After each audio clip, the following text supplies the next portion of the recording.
1983, apparition de la 205 GTI, 1988, naissance de la 205 Rally.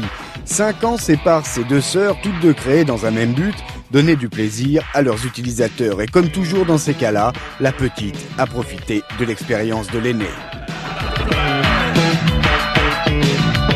Un seul souci pour Peugeot Talbot Sport, largement impliqué dans la création de la rallye, resserrer les prix et cela dans deux buts, toucher une clientèle plus jeune et surtout marcher sur les pas de l'AX Sport. À partir de ces deux exigences, on a pris le modèle et on l'a simplifié. Premier changement, le moteur. On descend à 1300 cm3 et on abandonne l'injection pour deux volumineux Weber double corps. Le résultat, 10 chevaux de moins que la GTI 115 chevaux, mais un bruit, je ne vous dis que ça.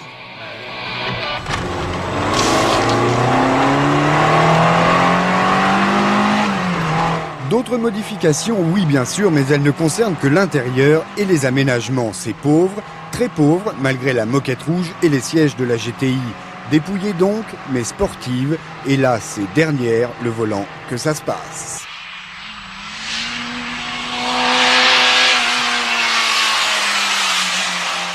Sportive, ce n'est pas sans raison. D'une part, ce moteur, 105 chevaux à 6800 tours, 190 km/h en vitesse maxi.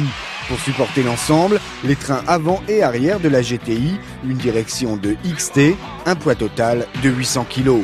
Au total, du plaisir, beaucoup de plaisir qui ne sera pas sans rappeler à certains la très glorieuse époque des Gordini. Les petites sportives reviennent sur le devant de la scène et ce n'est certainement pas nous qui nous en plaindrons.